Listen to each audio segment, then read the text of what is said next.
лампочка, это вам. Вот детерин тапкачы шунча лампочка.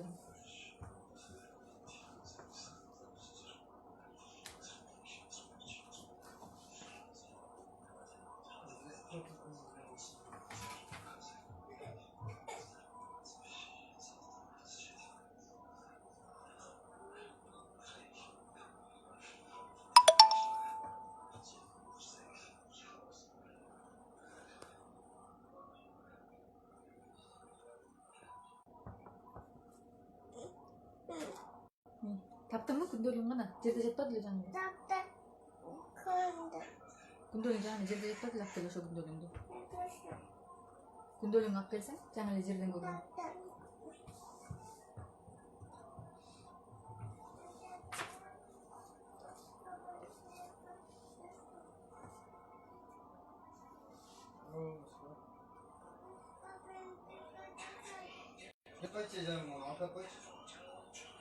Ал жакта күндөлүгү жатканга калып салың, ошону берип койчу.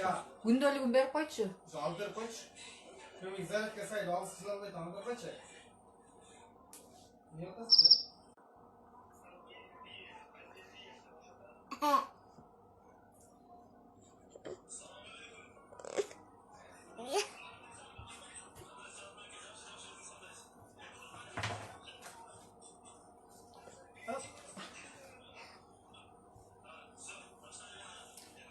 Кандайсыз?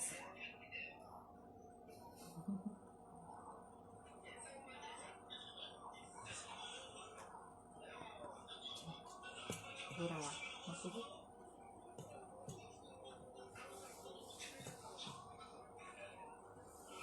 Kандай жүрөсүз?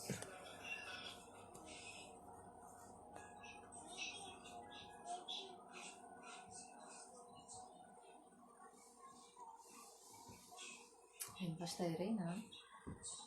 Эфирде сохранить этип коём. Чачымды айта албайм, Нуржа.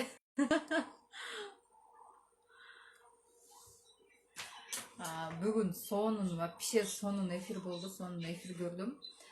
Именно Тони Роббинстин, именно русскоговорящий СНГ мамлекеттериндеги Тони Роббинстин курстарын алып барган основательдер бар. Ошо Кейт Петерсил, анын жолдошу, в общем, американец да, ошолор. Именно Тони Роббинс, ким билсе, номер один спикер, коуч, именно личностный рост боюнча, именно психология боюнча номер один да. Анын курсуна көбүнчөсү бир жылда бир жолу болуп турат. Бир курс эле 3 күн эле канча, бир $5000 тегереби же $3000 ушундай турат да, в общем. Аябай кымбат курсу бар. Ошолорго именно орусча, русскоговорящий адамдарды алып барыш үчүн, ал жагын өзү англисче сүйлөгөндүктөн полностью ушул жака алып барыш үчүн атайын уюштурган өзүнчө бир компания бар. Ошонун компаниянын основательдеринин бүгүн сонун эфир өтүп берди. Именно Тони Роббинстин практикалары, именно Тони Роббинс эмнелерди кылат и эмнени бизге советует, что советует, өзүнүн сонун техникаларын айтып берген, сиздер менен ошол менен бөлүшүп өтөйүн. Азыркы учурда карантин, үйдө отурабыз, эмне кыларыбызды билбей, көпчүлүгү чын эле эмне кыларын билбей сериалдарга кирип кетишти көптөрү.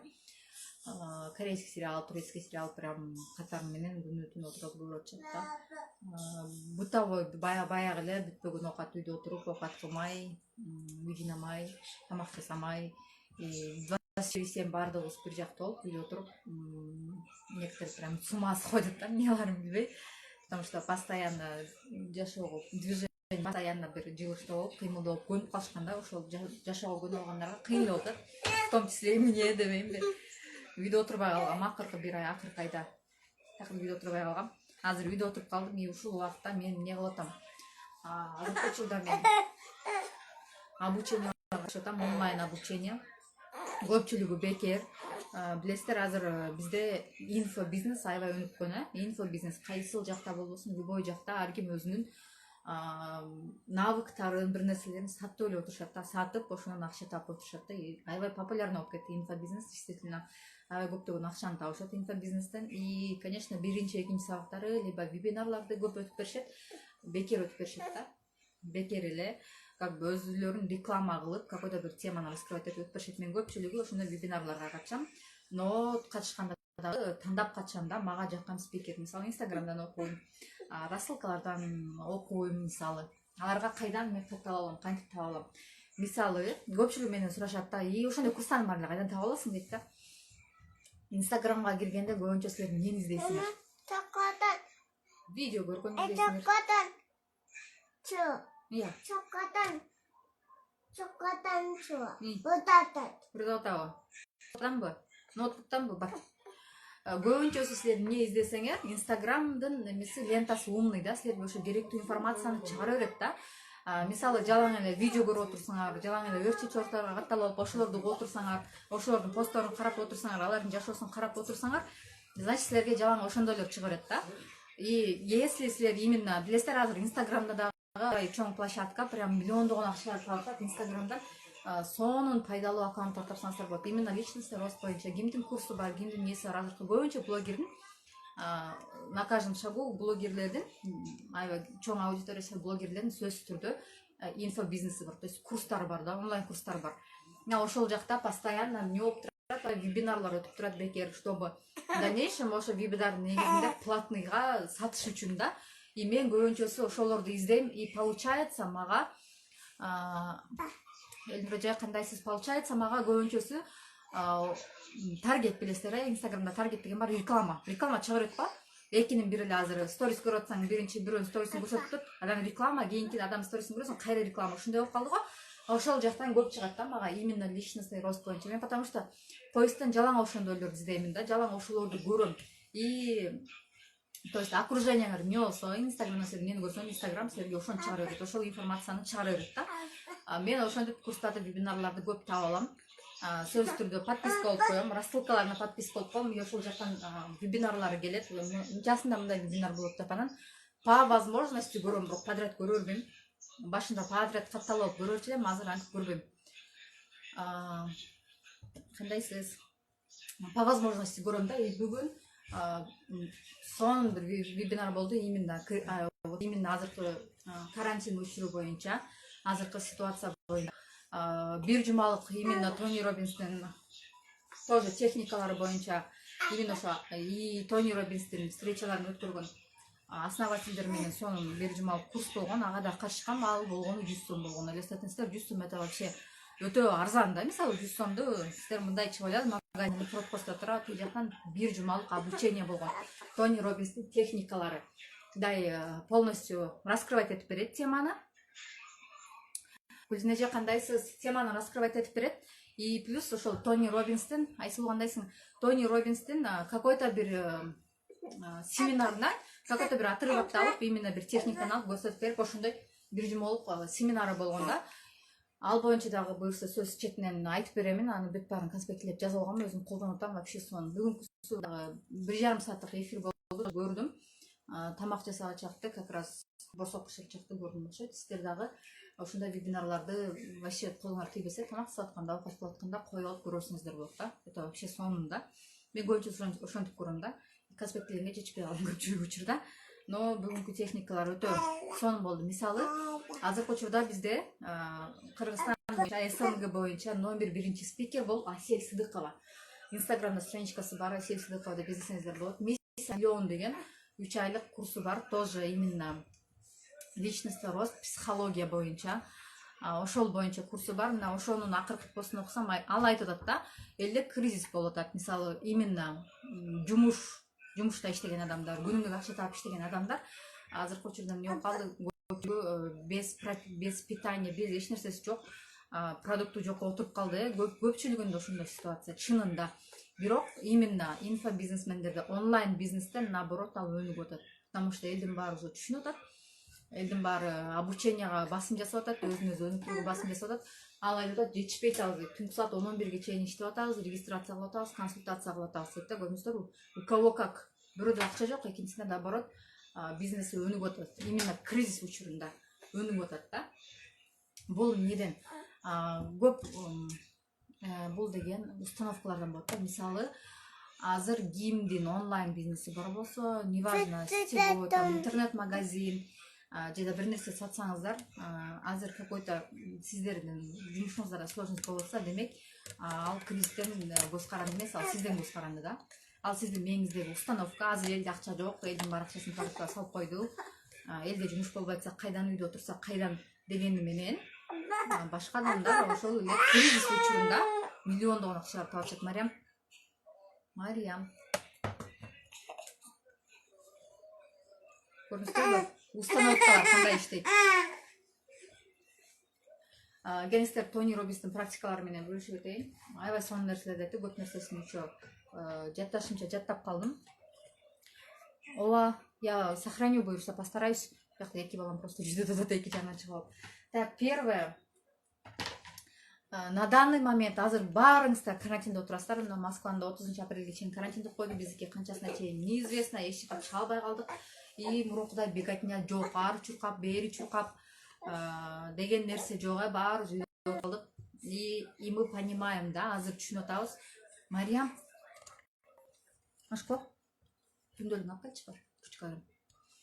Азыр түшүнүп атабыз да, жөн эле чуркап жүргөнүбүз, мисалы, кымбат баалуу кийимдер, алтын, сөйкө, пөйкө, кийим кече, там тусовка дегендей, кафе, сафе нерсени, ошол нерсенин баары токтоду, нерсенин баары жок. Это как бы жөн эле убактылуу нерсе болчу да, ал нерсенин баары убактылуу да. Мисалы, азыр боюнсуңар кимге боюносуңар? Макияж, маникюр вообще малчылык баары обязательно сөзсүз мастерге барып кылдырчу. Көпчүлүгү ошол нерсенин баары жок. Жумушка барбайсыздар, ишке барбайсыздар, баарыңыздар практически үйдө отурасыздар да.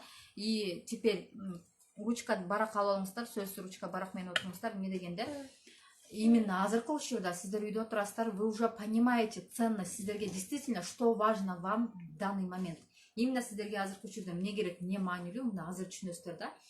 Эмнеге дегенде, отуруп алып азыр ойлонуп чыккылачы, что вам действительно важно, действительно сиздерге эмне важно болуп атат, какие у вас ценности. Просто напишите, теперь напишите свои желания, просто каалоолоруңарды, что вы хотите.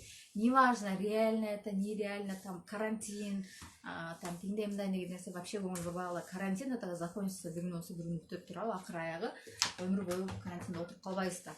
Бул дагы бүтөт. Поэтому просто отуруп эле 5 минут вакытта сколько сможете. Вообще круто будет, если вы напишите 100 желаний. 100 желаний жазабыз. И именно Тони Роббинстин методикасы боюнча желанияны дагы 10го бөлүп жазабыз. Бул негизи өтө бир обширный, бир чоң сабак, но сейчас будем коротко, ясно говорить, кыскартып эле айтабыз. Но все же постарайтесь полностью написать первые 10, что вы хотите только для себя. Өзүңүз үчүн эмне алгыңыз келет? Өзүңүз үчүн эмне кылгыңыз келет? Только өзүңүз үчүн. Там балам, жолдошум, кайын журтум, тууган тушканым, апам тигил бул эмес. Только өзүңүз үчүн. Подумайте, это очень сложно. Мен башында биринчи жазганда мага аябай кыйын болгон, потому что я не знала, что я для себя хочу. Я хочу телефон, там, я хочу это, то, все жазып, но список заканчивается, бир 4-5 келгенде бүтүп калат эле да. Что я действительно хочу. Просто хотелки, что вы хотите, просто напишите. Вот просто что вы хотите. Первое. Онду жазабыз, сөзсүз бирден 100га чейин список жазып койгон да, и что успеваете жазып кетерле. Потом второе. Так, дальше. Какие навыки вы хотите? Какие навыки? Мне үйрөнгүңүздөр келет. Кто-то жакшы улбайт абы? Вроде звук нормальный. Жазып койсоңуз, если улыбается, жазып коюңуздар. Кто-то хочет навыки, например, маникюрду үйрөнгүсү келет, профессиональный макияжды үйрөнгүсү келет, же болбосо жакшы тамак жасаганды үйрөнгүсү келет, там сүрөт тартканды үйрөнгүсү келет, сүрөт обработка кылганды үйрөнгүсү келет, все что угодно, именно навык. Навык тоже онду жазасыздар. Это второе. Үчүнчүсү, кимдин тренингтерине катышкыңыздар келет. Вот жашы болуп атат. Кимдин тренингтерине катышкыңыздар келет. Это может быть кто угодно. Например, мен ушул тренингтерди жазганда, мен бул жакта 100 целим бар жазгам, чоң блокнотто.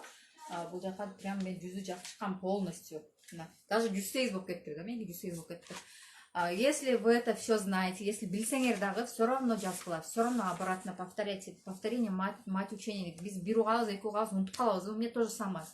Постоянно ар бир спикер жаңы нерсени ойлоп таппайт. Бир эле нерсени ар ким өзүнүн вариантын айтып берет да. Поэтому бул нерсени угушуңар мүмкүн, билишиңер мүмкүн, но на практике биз көбүнчөсү кылбайбыз ушул нерсенин баарынчы. Поэтому кимдердин сабак алгыңыздар келет, тоже 10 адамды жазыңыздар. Спикерлерге мен мисалы өткөндө жазганмын, Асель Сыдыкованын «Миссия на миллион» деген сабагына катышкым келет деп. Уже азыркы учурда катышып атам. Потом еще жазгам, бизде именно блогерство боюнча сонун бир мага жаккан бир именно блогер бар. Ошонун сабагына 1,5 айлык блогерство боюнча катышкым келет деп жазгам. Мага да катышып атам азыр.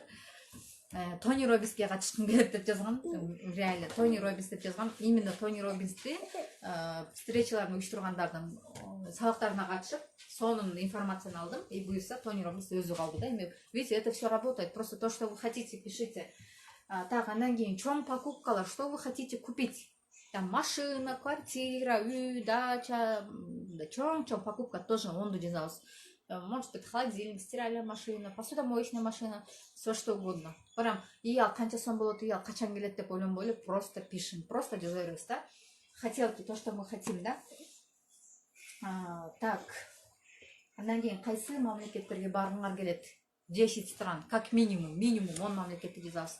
Кайсы мамлекетке баргыңар келет? Несмотря на то, что сейчас карантин, ашып кетсе бир ай болсо бир айдан кийин все-таки бүтөт, и все равно кайра бардыгы өз калыбына келет да. Вот ошондо керек болот. Так, 10 мамлекетти жазабыз. Так, потом ден соолук. Ден соолукту сөзсүз түрдө. Ден соолукка тоже кам көрүш керек. Ден соолукту жазыңыздар. 10 список. Не кылгыңыздар келет? Тишимди оңоткум келет, там тигини муну полностью көрүнүп чыккым келет. В общем, ошол боюнча өзүңүздөрдүн ден соолукка 10ду жазыңыздар. Категория список 10ду жазабыз. Если не успеваете, мен бат-баттан айтып кетерейин. Шашпай отуруп жаза алыңыздар да потом сөзсүз түрдө аткарыңыздар. Это реально работает. Мен чоң блокнотум турат. И четинен буюрса болуп келет. Так, дальше. Ата-энеңиздер үчүн не кыласыздар? 10 список, 10ду жазабыз. Ата-энеңиздер үчүн ата-энени дагы унутпайбыз. Ата-эне үчүн сиздер не кыласыздар келет? Ата-эне жок болсо, туугандарыңыздар үчүн не кыласыздар келет? Жакын туугандар бар да, сөзсүз түрдө. Ага онду жазабыз. Жолдошуңузга эмне кылыңыз келет? Эгерде турмушка чыга элек болсоңуз, келечекте жолдошуңузга эмне кылыңыз келет? 10ду. Там машина алып берем, тигини кылам, муну кылам. Калаган нерсеңиздерди 10ду жазыңыздар. Список. Так, андан кийин жазабыз. Балдарыңыз үчүн эмне кылыңыз келет? Сөзсүз түрдө балдарыңар, может будущий балдарыңар болот да, будущий балдарыңар үчүн 10ду. Может быть, балдарыңар чет мамлекетке окуткуңар келет, жакка жөнөткүңөр келет, там өтө көп нерсе бар да бул жакта дагы. Так, вроде все, что могла, рассказала. Так, дальше. Кийинкиси, мына бул жактан, мен бул жактан ооба эфир сакталат.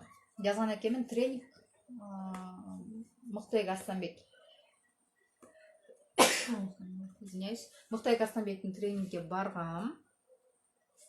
Вот штатив, купить штатив с пультом для снятия видео деп турмун. Еще толук турмун, но штатив я тоже купила. Вот азыр штатив менен өтөт сиздерге сабак. Штативде турат да. Видите, это все работает. Так, дальше. Теперь истинные цели. Что вы действительно хотите? Азыркы учурда все меняется, бардыгы өзгөрүп атат, и все осознают, что офлайн работа, офлайн иштеген же наемная работа это не вариант. Если кимге түшүнөтсө, это многие понимают, да? И поэтому истинные цели, действительно, что вы хотите, вот настал тот момент, когда вы должны копаться в себе, өзүңөрдү да изденгенге убакыт келди, да? Почему? Потому что мурун бизде убакыт жок болчу. Жок, мен азыр жумушка барышым керек, баламга алышым керек, муну керек, муну керек, кеч кирип кетти, чарчадым, уктайм, эртең кайра жумушка кетишим керек. И так мындай эле как белка в колесе жүрөчүз да. А сейчас үйдө отурабыз, и поэтому истинные цели 3 максат коюңуздар. Прям конкретный 3 максат. Что вы хотите действительно, прям өзүңөрдүкү. Там бирөөдөн көрүп калган жоксуңар, кошунаңар телефон алса аны жактырып калган жоксуңар, тууганыңар квартира алса, сонун квартира экен, мен да ошондой алам деген эмес, өзүңөрдүн каалаган нерсеңерди алышыңар керек да, именно смарт максаттар. Смарт максат деген бар, ал өзүнчө именно жөн эле максат коюп анан ойлонуп жүрүш эмес, ошол максатка жетүү, бул смарт максат да. Смарт максат боюнча бул дагы өтө чоң тема, ал боюнча дагы сөз айтып берем. Но цель, 3 цель керек силерге, чоң конкретный цель. Бүгүн шашпай отуруп ойлонуп жазып чыгыңыздар. 3 максатыңарды, өтө чоң максатыңарды, мен бул жакта күндөлүктө максаттар боюнча дагы бар. именно могу 100 боюнча дагы мен ушактан албапмын да мына. Өзүңүз үчүн эмне каалайсыз? Ден соолукка кам көрөбүз. Чоң сатып алалы, покупка балдар үчүн, вот ата-эне бир туугандар үчүн, жолдошуңуз үчүн. Так, саякат айттык, тренингтерди айттык, навыктарды айттык. И бизнес карьера акы кызып бизнес карьера, бизнес, кандай бизнес ачкыңыз келет там. Ошол боюнча да оңду жазасыздар. Мен шпаргалган мекте бар элем, унутуп калыптым да. Андан кийин смарт максат күндөлүктө, мына могу күндөлүктө кимде күндөлүк бар болсо ачып окусаңыздар болот. Андан кийин сөзсүз түрдө максат коюңуздар. Смарт максат деген эмне? Мына ушул жактан окусаңыздар болот. Андан кийин бул жака 1 жылдык максат коесуздар. Экен. Максат койгондон кийин ошого сөзсүз түрдө кел. Не? Мастер план. Ар бир максатта мастер план болуш керек. Биз азыр пока 3 эле максатты карап атабыз. Максат план алып койчу. Ар бир максатта мастер план болуш керек, Мына сиздерге шпаргалка. Кимде күндөлүк бар болсо, сөзсүз колдонуңуздар. Gel. Gelbeysinби? Saat. Алып койчу. Так. Эми ошол максатка сөз түрдө экинчиси мастер план жазышыңыздар керек. Кантип ошол максатка жетсеңиздер болот. Это второе. Дальше идем. Үчүнчүсү. Азыркы учурда какое у вас состояние эмоциональное? Азыр бизде настолько много информации, прям информационный шлак, мусор. Слишком көп да, и вот это все давит, прям тияктан тигин угас, бияктан муну угас. Мен алыс кетпей эле коеюн, кечээ эле нерсени айтып берейин. До этого у меня все было нормально, как бы карантин как карантин, все нормально, все наладится. Пока буду обучаться деп эле өзүм менен өзүм баарын токтотуп коюп эле обучение басын жасап эле окуп атканмын да. И кечээ эртең менен магазинге барып калдым. Барып калсам эл чогулуп калыптыр. Телефон эмеге смс келиптир. В общем, биз шаардын чекесинде жашайбыз да. Эртең саат 10-да келгиле, магазинге келгиле. В общем, чогулуш болот. И списокко кол коюп берсеңер, бизге дагы гум помощь келет деп. Потому что ошентип келиптир да. Эл чогулуп калды да бат эле. Потому что элдин баарына WhatsApp, SMS келди. Эл бат эле чогулуп калды. И ошол жактан көбүнчөсү апалар экен, пенсионерлер экен. И жаш баласы менен отурган айымдар экен да, көпчүлүгү эле келип проблемасын айтып башташты. Айыл өкмөт бар экен, айыл өкмөттүр ага айтышты. Ошол жактагы жергиликтүү депутаттарга айтышты. Ошонун баарын айтып, ушундай бизде проблема болуп атат. Мисалы, бир апа айтат, мен балам иштечү эле 250 сом бензинине кетет, 250 сом үйгө алып келчү эле күнүнө. Билбейм эмне жумуш кылат. Экинчиси айтат, күнүнө 400-500 сом таап келчү эле, күнүмдүк акчабызды таап келчү элек. Азыр ошо күнүмдүк акчаны азыр продукт алып келсек дагы, ошо продукт алган акчабыз жок дейт да, закупаться акчабыз жок, же жумушка чыга албайбыз, иш нерсе кылабыз, үйдө ашка калдык деп ошондой ситуациялар аябай көп болуп кетти. Пенсиялар эмне болот, кантип алабыз, 15-не чейин кантип жашайбыз. В общем, ушундай аябай көп негатив болуп кетти, прям монда чогулуп кетти. Анан где-то көп убакытка туруп калдык да, карантинге карабай ушул жакта туруп калдык. Элдин тигинсин мунусун угуп, эмне кылабыз, кандай кылабыз деп ошондой болуп кетти. Азыр көпчүлүгүндө эле ошондой, каяктан жардам сурайбыз, элдин баары эле жардам берип аткан, эмнеге бизге жардам бербейт? В общем, ушундай тема болуп кетти да. Ыйлатпачы, машка козгобузда. Жок дейби, ыйлатпачы. Ошондой болуп кетти да, и ошонун негизинде там все-таки көпчүлүктө ошонун негизинде у меня башым сразу фокус негативке бурулуп кетти да, негативге бурулуп кетти. И действительно эл кыйналып атат. Шаарга чыга албай калыптырбыз, потому что бизде пост бар, жаап койгон экен, шаардын чекесинде өзү элечи, посту жаап койгон экен. Анан эч жака чыга албайбыз, в общем, ар эмес болуп, ушундай болуп калды. Анан сразу кечээден бери настроение жок. Резко настроение упало, то есть низкие вибрации түшүп кетти. Низкие вибрации деген мындай да. Адамдар мындай 3 вибрацияда жүрүп да, аябай низкий вибрация, 10-20% өзүнүн потенциалын 10-20% эле колдонот. Алар всегда наалыйт, элди күнөөлөйт, мамлекетти күнөөлөйт, тигини муну күнөөлөйт, кылаган өзү күнөөлүү эмес, элден крайне издейт да, постоянно наалып эле, постоянно тинтип жүрөт да. Я была в таком состоянии. Кызым биринчи ооруганын кезинде биз акча чогултканда мен ошол состоянияда где-то 2 жыл калбайсам где-то жүрдүм да. Потом средний 50-60%. У них то заработок есть, то нет, то настроение көтөрүлүп кетет, то түшүп калат. То есть меники состояние вот средний, да, средний. Отур. Средний, да. то заработок нормально, то падает, то нормально, то падает. И 80% 80-90% азбышны, 80-90% там уже люди в потоке живут. В потоке что значит? У них постоянно есть энергия, ресурсы, и у них постоянно все нормально. Постоянно какие-то акчагактан бизнес развивается, в общем, жашагандар, это люди в потоке, да. И получается, вот 10-20% я как-то поднялась на 50-60%. Үйде пока бизнес когда шел, когда все было нормально, карантин жол чақты, как бы ежедневники продавали, все нормально, потихоньку тигель был чахтан бяхтан был болоткан, да, но тоже нестабильно, да, это нестабильно, иногда падает, иногда поднимаешься, но все-таки это совсем другое состояние. И ошондо мен резко көчө 50-60% жүргөнүмдө кече резко 10-20% чүгүп кеттим да, и сразу башым ооруп вообще совсем башка состояние болуп калды, жалость, и эртеңки күнү эмне болот, тиги эмне болот, бул эмне болот. И я поняла, что тут нужно менять, это вообще не вариант. Мындай болуп кете берсе, значит дальше низко падать этип кете беребиз да. И тигин ойлоп, муну ойлоп, любой жактан уже негатив издеп баштайт да, мындай адамдарчы. Ошондой состояние чыккан менен уже негатив бар, көзүңө көрүнөрөт. И бүгүн ошол состояниеден могу вебинар менен чыктым кайра, Кудайга шүгүр. Эми караңыздар, бул жактан көбүнчөсү азыр бизде сейчас.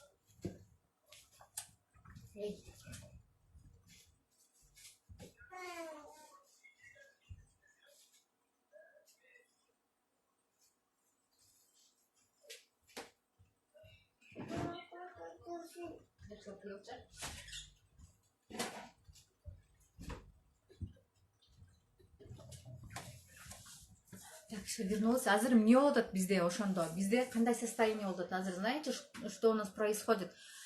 Телевизор көрүп атабыз, телевизор включаем, коронавирус. Там тиякта мындай.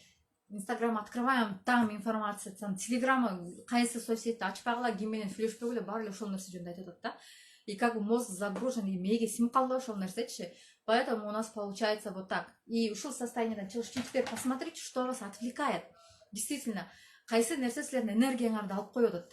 Мисалы, көрүп атасыңар тигил жактан Инстаграмды ачсаңар деле тигил деле муну айтат, бул деле муну айтат, карантин тигил бул, ана мынча зарарженный чыктың, мындай болуп атат, тигиндей болуп атат, продукты кымбаттап атат. Ошол нерсенин баары просто подумайте, кайсыл нерсе силердин энергияңарды алып коюп атат. Социалдык тармактарда отурасыңар, может быть, бирөөнүн жашоосун көрүп атасыңар, ким эмне болуп атат, бирөө тамак жасап атат, бирөө дагы бир нерсе кылып атат. То есть это все забирает у вас энергию, понимаете? Просто азыр отуруп ойлонуп көрсөңүздөр, выпишите. 2 мүнөттө жазып көрсөңөр, силердин энергияңар эмнеге кетип атат? Көпчүлүк учурда бир нерсени көрүп атасыңар, настроение болуп атасыңар, эмнеден болуп атат? Например, кечээкү болгон окуя мага аябай катуу влиять этти. Хотя именно подсознание боюнча, ушул боюнча мен көп өздөштүрүп үйрөнүп аткан күндө дагы мен все равно низкий вибрация чүгүп кеттим да. И кийиниш керек деп ошол нерсеге чүгүп кеттим да. И бүгүн кайра ошондон чыктым, все так не пойдет деп, көчө вообще башым ооруп, кечинде жатып, уже сериал көрсөмбү деп ойлонуп баштагам да, кино көрүп, уже жатып калгам да, эч нерсе кылбай, окубай, үй жыйнабай, в общем, ушундай состояние түшүп калгам да, понимаете? Это очень опасно. Поэтому сейчас подумайте, напишите, выпишите именно энергияңар эмнеге кетип атат. Почему у вас такое состояние? Жакшылап ойлонуп көрүңүздөр. И ресурсный состояние, постоянно в потоке, в состоянии мындай жакшы настроение менен мындай көп нерсе көңүл бурбай жүрүш үчүн эмне кылышыңыздар керек? Например, мен мотивационный видео көргөндө, вот обученияларды өтүп атам, ошолорду көргөндө у меня сразу меняется, сразу фокус бурулат да. Все, мындай кылбаш керек, тигиндей кылбаш керек деп. Кому что помогает? Может быть, если менен чуркаңар келет, может быть, зарядка, там, йога, медитация, любой нерсе. Может быть, какие-то практики, которые вы знаете. Ошол нерсени баарын кылып отуруп, может быть, это вам нравится. Ошондо, может, переключаетесь да, мындай тияктан бияка, переключиться деп, сразу чыгып кетесиңер ошол состояниеден. Может быть, немножко телефонду жаап коюш керек, социалдык тармак жаап коюш керек дейт, же кандай сиз чачымды алып салгам карантинде дейм да. Көрдүңүздөрбү? Вот это нужно смотреть. Дальше. Грамотно использовать среду для достижения цели. То есть, что это значит? Не кылышыңыз керек бул жактан. Наладить биоритмы. Биоритм, вот азыр мен айтып атам го ошол, то есть, из состояния жертвы нужно выходить и нужно искать варианты. Вариант издеңиздер, окуңуздар. именно сосал курмак отырулер ити тинтаттып умутаттыр эмес, ищите варианты. Ищите варианты. Ошол нерсени айтып атат да. Так, дальше. Найти своих героев, дейт. Вдохновителей и создать прочные отношения. Что это значит? Көпчүлүк учурда азыр информация настолько көп, азыр коуч, тренерлер настолько көп, действительно көп, потому что все подались в инфобизнеске кетип калды көпчүлүк адамдар. Тиги деле айтып атат, бул деле айтып атат. Мисалы, мен деле астерге сүйлөп атам. Ошондой сыяктуу да. Но нужно смотреть, кто вам действительно, ким сизге действительно жагат, мындай көңүлүңүзгө жаккан адамды, именно успешный адамды, именно сиздин сфераңызга жакын, балким сиз именно кулинария жагына жакынсыз, ошол жактан өзүңөргө жакын сферадан сөзсүз түрдө өзүңүздөргө тренер табыңыздар, коуч табыңыздар да, желательно именно ушундай курстардан табасыздар да. Көбүнчөсү бесплатный курс, вебинар, өзүңүздүн тренериң ким экениңизди билгиңиздер келсе, может быть, анын сүйлөгөнү сизге жакпашы мүмкүн да. Может быть, анын жашоого көз карашы совсем башка. Поэтому нужно искать. Ошону таап, ошол адам менен колдон келишинче жакын байланышта болуш керек да. То есть сизге ким керек? Наставник керек да. Наставник керек и мастер-майнд керек да. Мастер-майнд, что это значит? Например, сиз эмеге жетиңиз. Да, там прямой эфирге чогултура жалгышып. Көрүнөт а? Карап кой. Беркинде отуруп эметип кой да. Көрмөдүм. Ой-ё, наоборот посолму. Көрбөйм сен. Вот. Беркинде отуруп карасаң болот. Мындайдан бу. Ой. Көрүнөт а? Качты. Аз бияқта жолдошум прямой эфирде экен, бир аз күтө туралы. Мен да прямой эфирде болчумун да. Пока мужу покажу.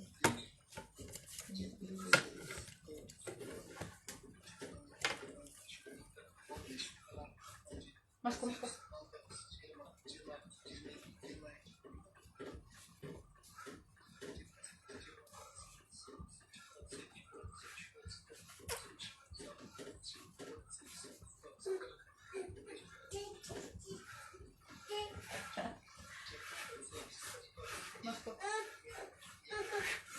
Бери. Амир, бери.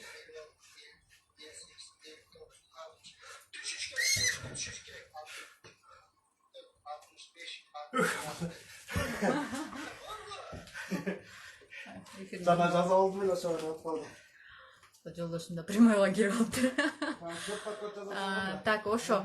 Кайсыга келдик элек, оюмда бөлүнүп калды. Мастер-майнд, например, сизге кайсы сфера жакын болсо, ошол сферага жакын адамды табышыңыз керек да, какой-то группа людей, ошол жактан бириңиздер менен бөлүшүп турган, это очень хорошо помогает. Аябай сонунда бириңиздер менен бөлүшүп турганда, мисалы, мен азыр отуруп эле жолдошум психология жөнүндө айтсам, ал мага отжимание жөнүндө айтса, экөө бирибизди түшүнбөйбүз да. Бул кечке ошо прямойдо отурат, прямойго кирет. В общем, буга спорт кызык, например. Мага мисалы личностный рост, психология кызык да. Поэтому экөөбүз бирибизди түшүнбөйбүз. Поэтому сиздерге именно өзүңүздөргө жакын адамды табышыңыздар, адамдарды, группа людей, либо WhatsApp'та 4-5 адам чогулуп, это называется мастер-майнд. Максимум 10 адамга чейин. Бизнес молодость деген курс бар Россияда. Петр демеле, фамилиясын тутам, ошо, в общем, ошол өткөрөт да, 10 адам чогулуп, группа менен чогулуп турушат, постоянно встреча өткөрүшөт да. Это вообще крутая мотивация, да. Ошондой адам керек сиздерге. Потом план түзүшүңүз керек, влияние внешней и внутренней помехи. Что вам мешает внешний жашоодон? Мисалы, сиздерге эмнеге алаксатасыздар көбүнчөсү? Эмнени көп кыласыздар?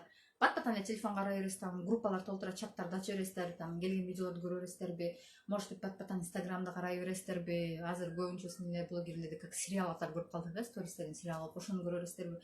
То есть ойлонуп көрүңүздөр да, көпчүлүк энергияңыз, убактыңыз кайсыга кетип атат? Жазып чыгыңыздар. Прям жазып чыгыңыздар. Внешний нерселерди, внутренний сиздерди эмне кармап атат мээңиздерди? Какие у вас есть установки? И аз болбойт, жумуш болбой атат, тиндей мындай отуруп калдык. То есть, что вас останавливает? Ошол нерсенин баарын прям пропишите, напишите, сөз жазып чыгыңыздар. Антпесе дальше идти невозможно, да? То есть, если вы хотите что-то начать, у вас не получается, у вас то все, например, То же самое, мен сіздерде прямой эфирде отырамын, я еще думала, жол салмасам деп, но подумала, зачем дедім да.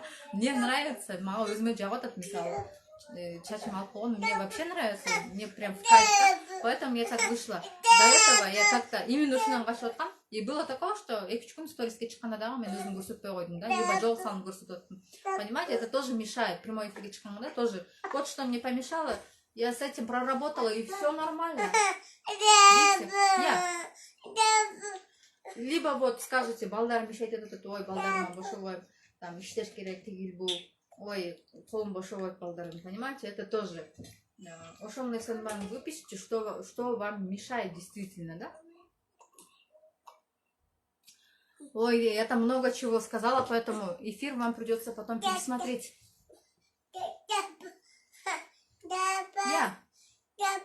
Тяпа, пора помочь? Ата салып қойды оны. Мехаларды. Посмотрите свои эмоции сейчас.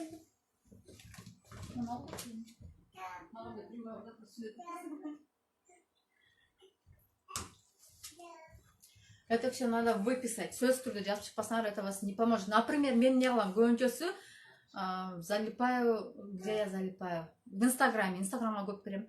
Улагым обновлять ете беремін. Қарай беремін. Потом Телеграмға кірем. Телеграмдан информация.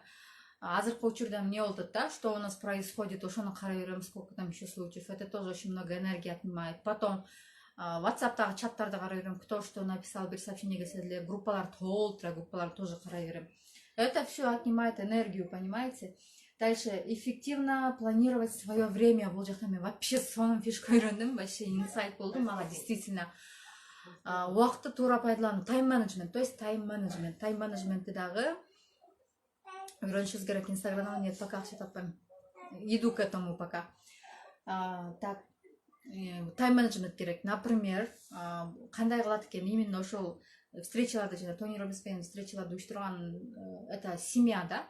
Семья, жена вроде, не знаю, украинка, либо русская, күйөөсү американец. И вот ошонун күйөөсү эмне кылат экен, өзүнө будильник коюп коюп туруп, ар бир саатта он засекает, что он делает.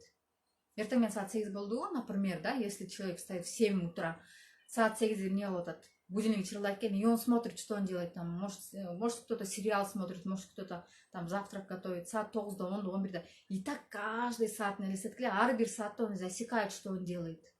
Это вообще круто, мен ошону укканда, значит, нужно поставить будильник дедим, да, бывает иногда жөн эле отурабыз, да, бывает иш кылыштын ордуна жөн эле телевизор тиктеп, же болбосо инстаграмды тиктеп, бирөөнүн сторисин көрүп, лентасын окуп, жалдырап отура беребиз да. И это вообще крутой инсайт болду мен үчүн. То есть будильникти эми точно именно күндүзгү убакытка коет экенмин да, мен кача турсам, уктагы чакты каждый саат сайын будильниктер шырылдап турат, и сразу силер автоматически будете засекать, что вы делаете на данный момент. Это вообще круто, да, потому что, может быть, мен көбүнчөсү эмне кылып отуруп атам, азыр көпчүлүк адамдар эмне кылып атат, телевизор көрүп отуруп атабыз, это у всех, сериал, там, кино. Мен бир күндө бир кино көрсөм, башым ооруп жолду, раньше мен телевизордо көрбөй калгам, да. Дошло до того, что я вообще телевизор не смотрю, потому что канал только мультиктерде турат, балдар көрөт, все. Кинону, ой, это пустая трата времени, 2 часа деп калгам, азыр 2 часа спокойно смотрю телевизор, ой, фильм, понимаете, о чем я? Поэтому засекайте. Это вообще крутой болду, да, мирече кандайсыз, вообще сонун инсайт болду, да, мен үчүн. Убакытты туура пайдалануу. Так, андан кийин миссия. То есть у вас должна быть миссия. Ар бир адам бул жашоого келгенде өзүнүн миссиясы болот да, кто-то для чего-то рождается. Например, просто подумайте, сіздерге не жакыныраак, что вам душе немножко жакыныраак, кандай нерсени элге бергиңер келет. Өзүңөрдүн ар бир адам миссиясы болуш керек, предназначение. Ар бир адам миссиясы бар, но мы об этом часто забываем, потому что нужно жить. Жашаш керек, акча табыш керек, жашаш керек, балдар чоңойтуш керек, там үй алыш керек, аларды окутуш керек, чокутуш керек, турмуш кылыш керек. В общем, биздин нерсе оюбуздун баары ошол менен забито, да, как выживать, ошондой болуп калганбыз да, кантип жашаш керек или вообще как выживать. Күндөн күнгө кантип жашаш керек, негизги ошол нерсе толуп калган да. Отуруп миссияны сразу вы, конечно, не найдете, потому что я искала его долгие годы, пока не поняла. Пока, то есть, кандай болуп калды, если мен балдарым мисалы оорубаганда, ушундай ситуация болгондо, я бы даже не знала бы, как обычно эле жүрө бермекмин. өзім миссиямды деле билбейт болчумун, но я поняла, моя миссия в том, чтобы доносить до людей, раскрывать их потенциал, как бы, да, то, что я сама делаю, өзімнің үстінде кандай иштеп атсам, и доносить до людей то, что я сейчас делаю, то, что жить можно по-другому, мыслить можно по-другому, понимаете? Ошол нерсени жеткирүү, это и есть моя миссия. То есть адамдардын жашоосун жакшы жакка өзгөртүү, да, жакшы жагын өзгөртүү. И вот могу күндөлүк деле это часть моей миссии, потому что здесь собрано только все позитивное, только эң жакшы нерселер чогулган, да. Это только начало, да, для начала. Ооба, көрүңүздөрбү? У всех есть своя миссия. Вот найдите свою миссию, өзүңөрдүн миссияңарды тапканда, то, что вот действительно ваше, вот ошондо все будет уже в кайф, да, бардык нерсени с удовольствием будете делать, даже если это бесплатно. Дальше найти точки роста, то есть с чего вы хотите начинать. Бизде мындай эме бар, да, точка А, где вы сейчас находитесь, и точка Б, куда вы хотите дойти. То есть бул дагы өзүнчө бир практика, как бы медитация еще называется. Визуализация көп эле адамдар кылат, это мечта, да, өзүңүздүн жашооңузду 5 жылдан кийин, 10 жылдан кийин, 3 жылдан кийин кандай элестетесиздер. Это и есть точка Б, до которой вы хотите дойти. Канча убакыттын ичинде, мисалы, өзүңүздүн 5 жылдан кийинки жашооңузду кандай элестетесиздер? Просто подумайте, кандай жашоодо жашагыңар келет, какую жизнь вы себе представляете. Точка Б. И ошол нерсеге кантип жетиш керек, это уже максат коебуз өстүдө, мастер-план түзөбүз, и потихоньку идем к цели. Если вы поставите большую нереальную цель, конечно, аны батлет таштап коесуздар, потому что мээңе ишенбейт да, 5 жылдан кийин мен ага точно жетпейм дейт, мээңе ишенбейт, и все на этом останавливаетесь. И в любом случае жетпейм депчи. Поэтому эме кылабыз, чоң цельди по цели разбиваем и потихоньку идем. Дальше. И научиться быть благодарными. То есть, что это значит?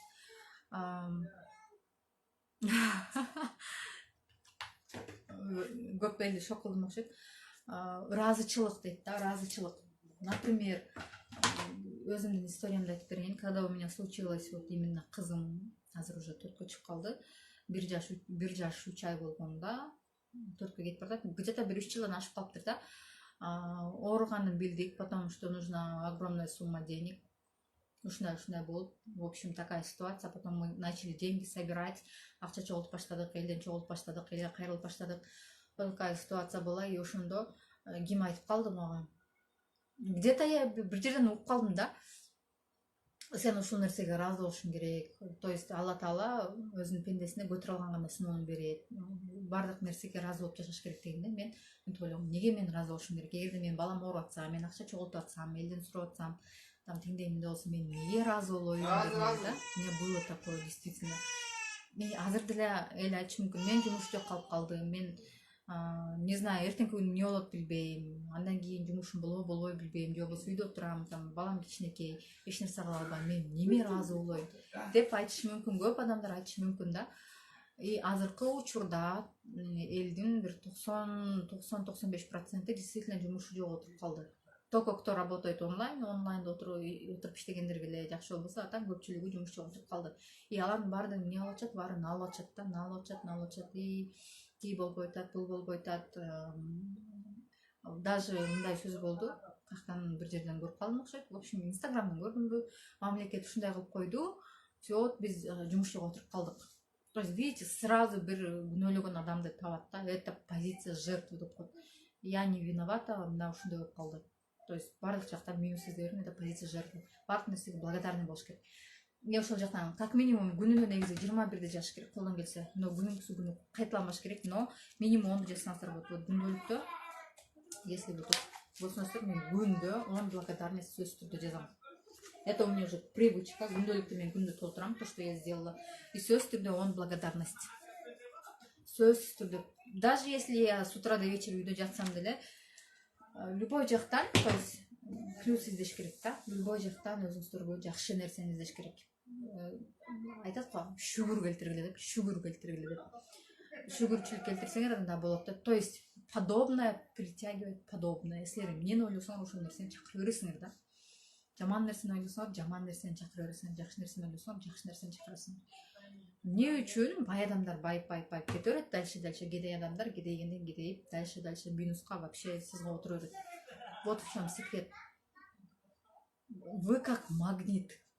Вот что вы излучаете, то и получаете. То есть жазында эмне сепсе, дыйкан көзүндө ошонун результатын алат го. И здесь у нас то же самое. Эмнени сепсеңер ошону аласыңар да. Вот поэтому излучайте только благодарность. То есть шүгүрчүлүк, благодарность это вообще ыраазчылык, шүгүрчүлүк келтирүү, шүгүр келтирүү. Мисалы эртең менен турдум, ошого шүгүр. Бүгүн ичкен жеген тамагым бар, ошого шүгүр. Мисалы бүгүн ситуация, азыркы ситуацияга жараша алалы. Бүгүн мисалы эч кимден вирус чыкпаса, ошого шүгүр. Либо аз количество бүгүн 5 чыктыбы, ошого да шүгүр. Италия болуп кеткен жокпуз, аябай көбөйүп кеткен жок. То есть ошондой нерселерден в мелочах, счастье в мелочах дейт го, ошо мелочтан ыраазчылык издейсиздер да. Вот он нерсени айтты. Действительно аябай объемный, чоң информация болду. Я передала вам как смогла, болушунча эсимде калган, көбүнчөсү мен конспектлеп чечпеймин. И көпчүлүк адам айтат да, обученияга убактым жок, качан окуйм, мен үйрөнөм.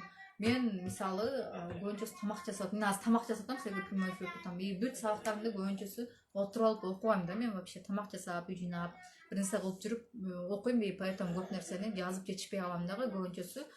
Что остается в голове, потом жазып коем да. Но даже если какой-то бир семинарга, какой-то бир вебинар, любой нерсеге катышып ошол жактан бир жакшы нерсе алсаңыздар, өзүңүздөргө бир эле сонун какой-то бир жаңы ой, жаңы информация алсаңыздар, это уже плюс, да, это уже плюс.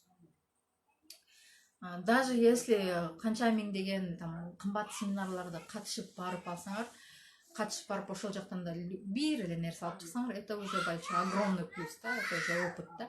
И бүгүнкү вебинардагы болгон аябай сонун болду, вообще шикарный болду. То есть любой жактан плюс жагын издеңиздер. Любой ситуация. Азыркы учурда кандай болуп атат? Азыр мисалы кандай плюс издешиңиздер мүмкүн. Вот карантинде отурасыздар, мында мага айтыңыздарчы, азыр кандай плюстар бар? Давайте вместе подумаем, да, кандай плюс жактар бар. Биз карантинде отурабыз, үйдөн чыкпай элебиз, эч жака барбай элебиз. Какие есть плюсы? Кандай плюс болот сиздерге? Оюңуздар жаза кетиңиздер. Мен пока тамамды карап коеюн.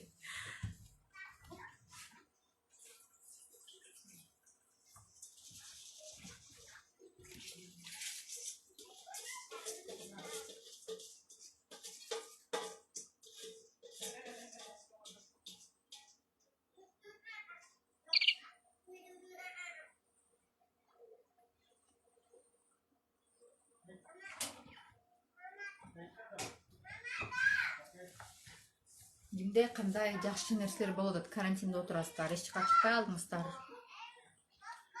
Вот, туура да адам эрежеси жөнүндө көп ойлонуп калдык азыр. Өзүбүз уже глубже копаемся. Мурун эмне кылчу элек? Жумуш үй, көбүнчөсү иштегендер, балдарыбызга көңүлүбүз көбүрөөк буруп калдык, тоже правильно. Личностный рост.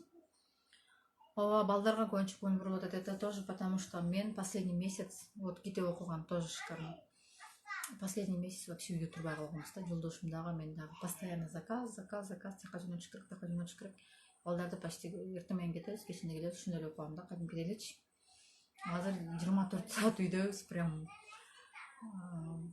Но у кого-то, знаете, ушундай моментте. Да, Инстаграм үйрөнгөнгө дагы көзүнө же, правильно. Вот мен да азыр вот именно блогерство боюнча курс өтүп атам. Там курс объемный. И то жетишпей калып атам да, ошондо.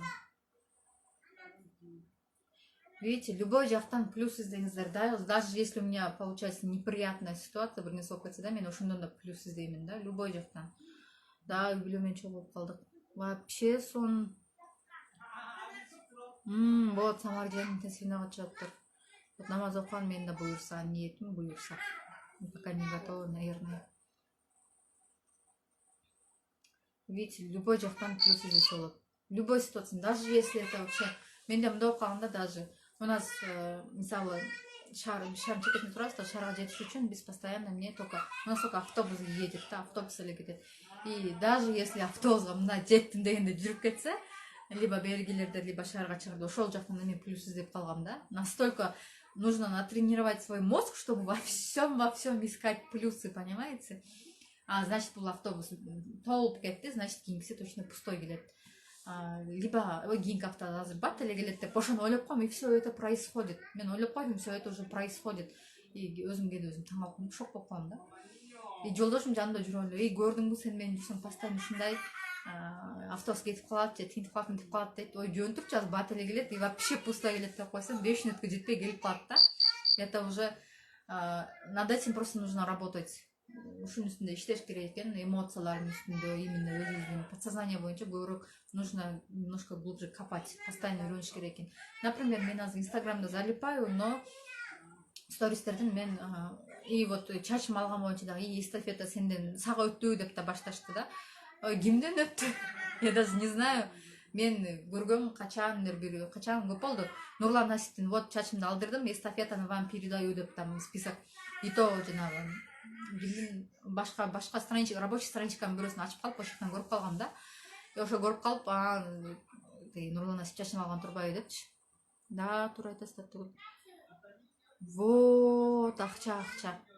Действительно эркиндиктин баркын билет атабыз. Прям эчке чыга албайбыз, эч жака бара албай, настолько кафе везде все закрыто, бир жака барып бир нерсе кылайын да, это действительно ошондой болуп калды вообще туура. И ушундай болуп калды. И ошентип чачын алганын көргөм да, потом андан кийин бул бир болду. Эң биринчи ошо эсине алган Нурлан Насип, потом бул чачын алып жөнөп калганга деп койгом. Мунун эстафетасын ким алып, ким чачын алмаган эле деп ойлоп койгом да ошондочу. И ошо боюнча потом про него забыла, потом бизде супер мамочки деген конкурска, супер мама 2020 деген конкурска катышкам. Как вы помните, и ошол жактан дагы бир эженин статусун көрүп калдым, подружкасы чачын алып салыптыр да. Алып салыптыр. Я такая, я в шоке. Шок болуп калдым да. Кантип чачын алып салды деп мен ошондо аябай шок болгом да. Туу эми бул чач качан өсөт депчи. И ошондон кийин ошол мысль меня не покидала, потом вообще карантинге жаап салышты, дома сидим. И чачымды алып салбаймбы деп жолдошума айтып баштадым да. Да, позитивде жүрүш керек, это вообще правильно. Фабрлик вообще, у нас Фабрлик вообще супер, да, Фабрлик иштегендер көп нерсени бардык жактан, любой жактан позитивде жүрөбүз да, личностный рост боюнча дагы. И ошентип айтып калды да. Мен айтып калдым жолдошума, айтам, койчу дейт, чачымды эмне кыласың алып дейт, жок чачым алам деп атам. Отуруп эме алып келдим. Ойлонуп, анан жолдошум келип, чачымды аласың деп атсам, давай деп туруп анан алып салган да, ошол жактан отура элечи. Сен аласың десем, сен меникini ала албайсың деп атам. 2-3 күндөн кийин жолдошум чачын алдык. Анан кызым айтып баштады, мен да чачымды ал деп. То есть, видите, баланы тарбиялаш, то, что я поняла, баланы тарбиялап без толку, да, баланы тиндей бол, мындай бол деп на своем примере нужно показывать. Силер эмне кылсаңар, бала ошол нерсени туура айтты. Например, мен деле азыр ойлоп койсом, я делаю то, что делала моя мама. Мен апам эмне кылса, мен деле азыр ошол нерсени кылам да. Прям айырмасы жок да. Эме деп коет го. Энесин көрүп кызын ал деп коет го. Кыргызда ошондой макал бар билесиздер, энесин көрүп кызын ал дейт. Точно эле ошондой экен да, действительно. Ата эне кандай кылса, кандай пример көрсөтсө, бала деле ушул нерсени кылат экен да. И кызым дагы чачымды ал деп туруп алды. Кызым чачын алдык, баланыкын алдык, эч ким ыйлаган жок да, и все нормально. Понимаете? Вот. Ошон чачымды алып салдым, и все нормально, мне нравится. Билбейм, мага жакты. Башым эс алды өмүрүмдө. Билбейм, ашып кетсе бир 2-3кө чыкканымда да андай деле албаса керек. Акыркы жолу апаман сурасам эсимде жок дейт, качан чачың алганымды дейт. Алсам керек, бир 25 жыл точно болуптур да чачымды албай элегенечи, поэтому баш действительно эс алат экен, вообще шикарно. Эртең өскөндө кандай болот деп да сарсын болгон жокмун. И то, что в чем плюс, биринчиден башым аябай эс алды, действительно. И чачымды слишком ак басып кетип койбойт, тажап кеттим эле, сейчас посмотрим кандай өсөт. И чачтагы улам шампунь алмаштырып вообще неме болуп калган да, безжизненный болуп калган да, бир нерсе болуп калган. Тоже обновление болду да, в общем. И да бир плюс жагы, еще то, что хорошо, мен кулагыман уялчу элем да, өмүр бою мне всегда говорили, утверждали, кичинекей кезимде, сен кулагың делдеген, сен кулагың чоң. Видите, кулагың чоң деп беришет эле да. Кичинекейимде мен мен кулагым чоң турбайбы, кулагым делдеген турбайбы эле. У меня был комплекс, убеждение, мен кулагым чоң, кулагым делдеген деп мен постоянно чачымды монда кара алып жүрөт элем да. Ким мени билет, мен чачымды эч качан өстүрчү эмесмин, вообще чачымды өстүрчү эмесмин, потому что чачымды байласам, мындай байласам мен кулагым көрүнүп калат деп ичимде, кулагым чоң менин деп. И кичинекей кезимден эле монтип эле абалок тагынып эле жапырып эле жүрө берет элем да. Это тоже убеждение, понимаете? Это тоже нужно настолько проработать над собой, чтобы ушуга барыш үчүн. Мисалы азыр ар бирөөнүн эле колунан чачын алып салган келе бербейт, туурабы? Мен ошол сиңип калганда, мен кулагым чоң да, кулагым делдеген да, мен албайм. Мен чачымды өстүрбөйм деп өстүрбөйт элем. Чачыңды өстүрдүңбү, значит байлаш керек да. Бир күн болсо бир күн чачыңды байлайсың, и потом байлагандан кийин значит кулагым көрүнүп калат деп. Это тоже убеждение. Менин ата-энем, бир туугандарым, жанымдагы бардыгы мээме ошол нерсени сиңирип койгон эле да. Мээме сиңип калган ошол нерсе. Канча жылдан бери, азыр 27-ге чыктым, 27 жылдан бери мен ошол убеждение менен жашап келе бергенмин да. Анан башкаларды көрүп алып таң калып элем, мындай эле кулагы чоң экен го, эмнеге бул чачын өстүрүп алган, эмнеге чачын байлап алган деп башкаларды көрсөм, шутөрт элем да. Потом со временем я полюбила себя такой, какой я есть. То есть я приняла себя. Но потом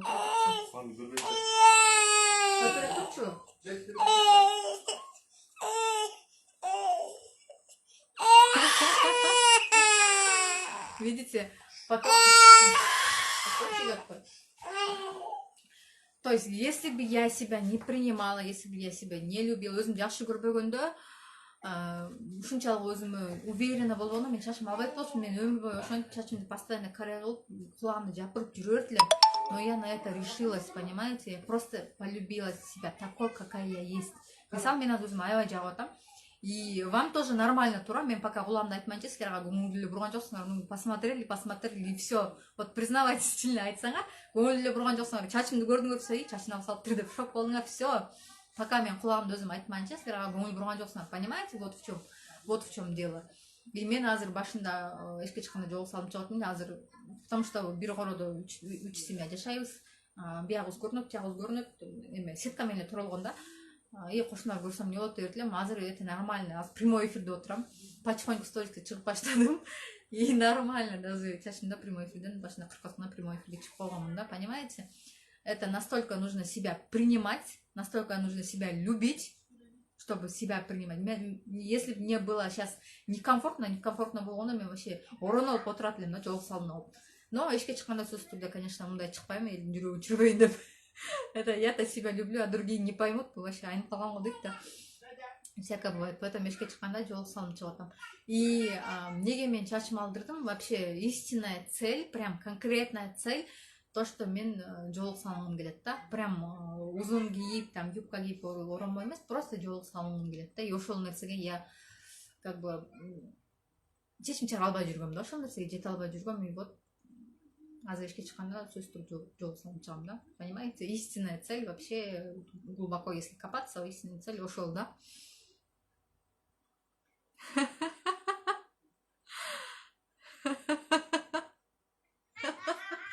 Не, алаш нерсе эмес. Если жолук салып жүргөн адам, знаете, на это никто, көп адамдар не могут решиться. Почему? Потому что мебизге сиңип калганда кыздардын чачы узун болуш керек, балдардын чачы кыска болуш керек.